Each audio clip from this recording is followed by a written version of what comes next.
Hey everybody, how's it going? So I had lots of things that I wanted to talk about throughout the day, and then here I am drawing a blank. Pretty cool. So I'm actually about 20 to 30 minutes away from going into Dougie Center, which is actually essentially Braden's grief group for his age group.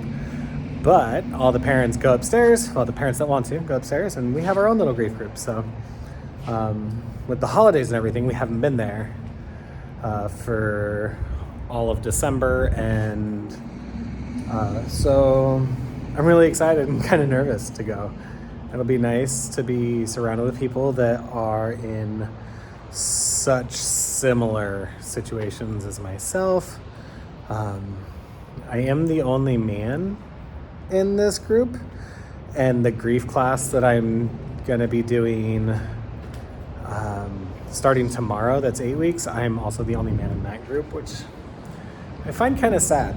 And that brings us to our topic today, that I literally, just as I was saying that, I was like, let's talk about this, because I've talked about it with people at work and stuff.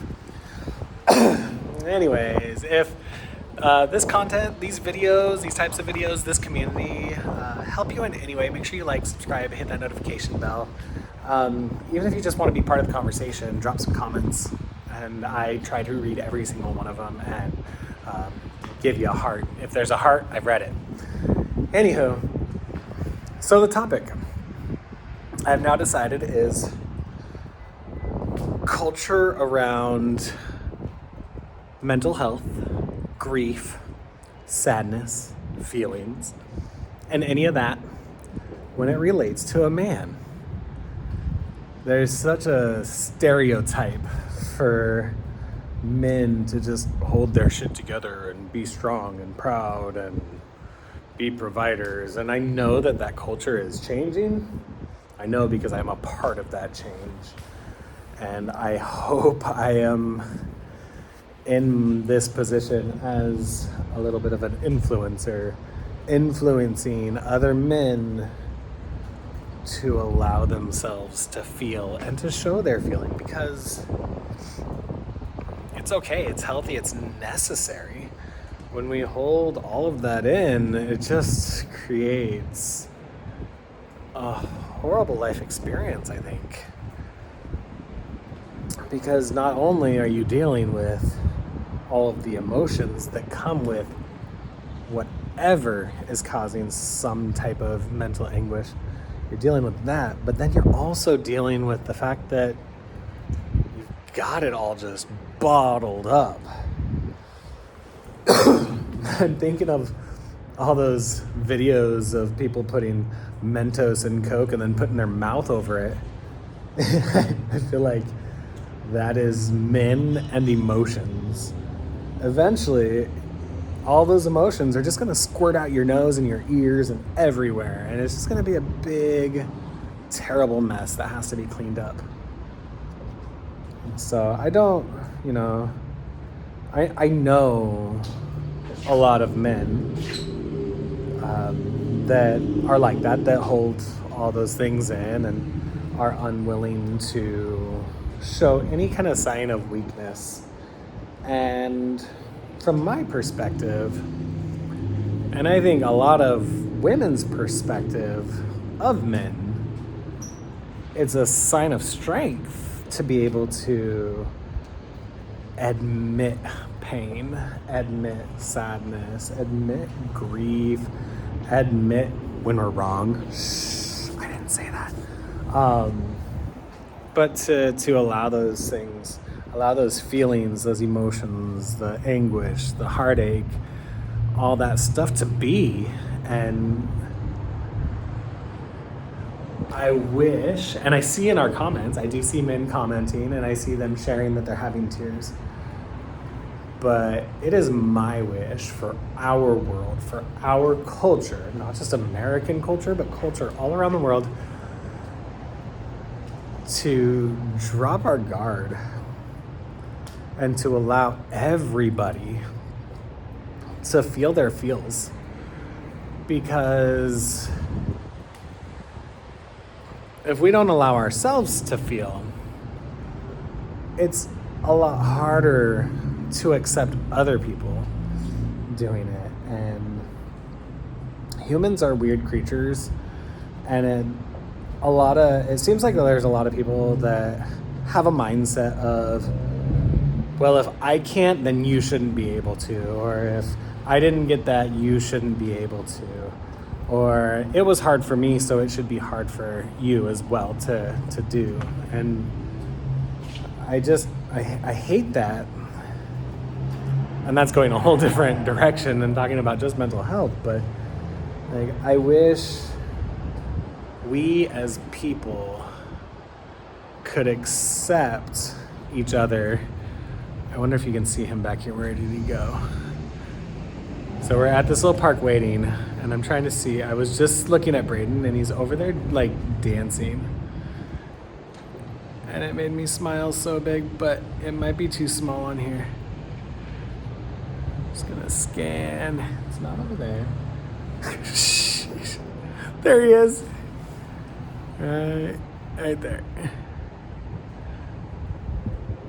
Oh, he's not dancing anymore. he was rocking out. That was adorable. All right. If I see him doing it again, I'll try and catch it again. But yeah, I just like, it seems like we all, like, not we all, but there's enough of us that just, instead of wanting everybody to be able to be successful and happy and feel okay and get through their hard times, there's just enough people that feel that because they don't have that, that nobody else should, or they didn't get that, and so nobody else should. We should all have to struggle super hard. And I don't think that's how it should be. But men, it's okay to cry. It's okay to be sad. It's okay to admit that we're hurting, or that we have failed, that we are not good at something, or that somebody's better than us. It's okay, because we're all human, and we're all doing this experience, this life thing, and we all have different skills, and we all have different mindsets and emotions and struggles and happinesses and joys. We all have different everythings, and yet we all share this experience. And sometimes, like right now, for me, this experience sucks. Not the experience of my kids, the experience of Sarah's death. Sucks. Darn it, he started dancing for a second. It sucks. The fact that I only got 3 hours of sleep last night because of a power outage and couldn't go back to bed because I was thinking about Sarah sucks. And driving to do this group, it was pretty peaceful with Braden, but some of the songs came on that I absolutely love. The songs sucked because it hurts so bad. There's a song, is it Brad Paisley, I think, and it's She's Everything. I'm gonna cry right before I go to this group.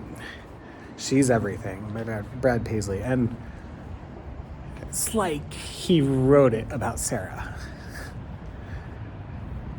because she was everything. All right, I gotta go to this group. Maybe I'll cry in there too, who knows.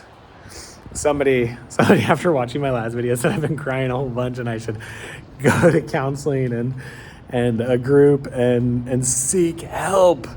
I think it was in capitals.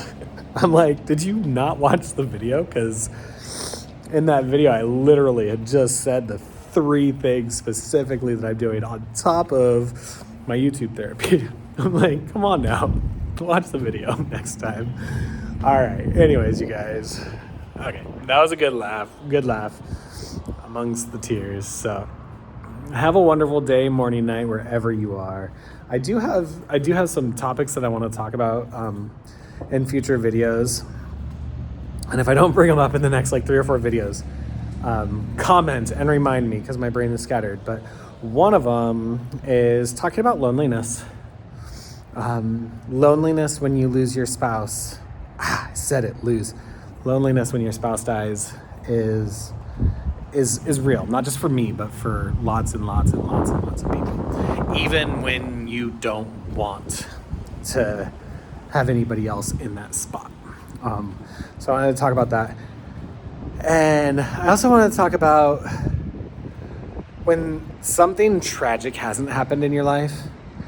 And I remember prior to Sarah's cancer, even after Sarah's cancer, wondering what life would be like and how it would change if something tragic happened, if something bad happened to my kids, or anything like that, something happened to my parents. And even after cancer happened, I never imagined that this would be my tragedy.